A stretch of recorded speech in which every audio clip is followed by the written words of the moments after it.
Bonjour à tous, je vous fais cette petite vidéo histoire de vous introduire à l'activité numéro 3 du chapitre de la photographie numérique. Donc, l'activité numéro 1, on a vu toutes les généralités de la photographie. L'activité numéro 2, on a vu les métadonnées. Et dans l'activité numéro 3, on va voir plus précisément comment ça se passe pour l'enregistrement des photographies. Comme vous savez, lorsque vous prenez une photographie, vous pouvez l'enregistrer sous différents formats. Vous pouvez l'enregistrer sous un format JPG, JPEG, PNG. Et en l'occurrence, on va étudier le format bitmap. C'est un format comme un autre, qui a une certaine structure. Donc, lorsque vous prenez une photo, l'information est enregistrée sous forme de tableau, sous forme de matrice. Une matrice, c'est une sorte de tableau qui a des lignes et des colonnes. Donc, chaque case, c'est ce qu'on appelle un octet.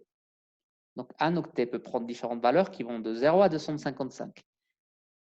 Ces valeurs, la raison pour laquelle la valeur va de 0 à 255, je vous l'explique dans une autre vidéo. Donc, cette matrice a une structure donnée, c'est-à-dire que chaque octet, il a une fonction particulière et que chaque octet code une information donnée de la photographie. Par exemple, les deux premiers octets, ils indiquent le type de fichier. Les 4 octets suivants donnent la taille du fichier. Donc, en l'occurrence, ici, on a la taille du fichier qui fait 134 octets.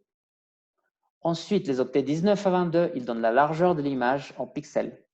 Les octets 23 à 26 donnent l'auteur de l'image en pixels. Et les octets 29 à 32 donnent le nombre de bits pour coder chaque pixel. Okay. Donc, la première partie de la matrice, les informations qui sont contenues dans cette matrice, c'est les métadonnées en fait. C'est ce qui va nous donner les informations sur la photographie, mais pas l'image en elle-même, juste l'information sur la photographie.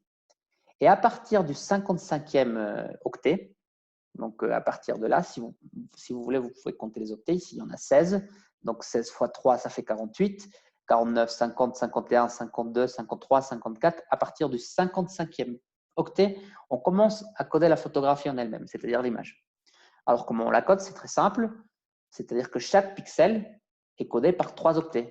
Donc, les 3 premières octets à partir de l'octet numéro 55 vont coder un pixel. Ensuite, le deuxième pixel sera codé par les 3 octets suivants, et ainsi de suite. Donc, pour cette photo, pour cet exemple donné, on sait que l'image a une largeur de 5 pixels.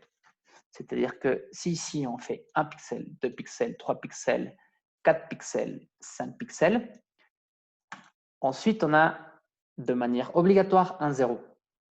Ce 0, il indique qu'une ligne de pixels du dessin est terminée et que l'on passe à la ligne au-dessus, en repartant à gauche.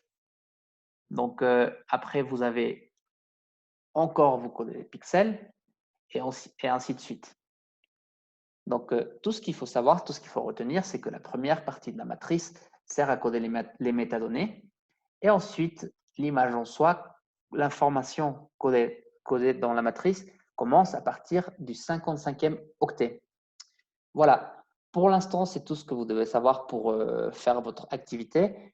Regardez ma vidéo suivante sur pourquoi il y a 256 valeurs possibles, de 0 à 255, donc 256 valeurs possibles.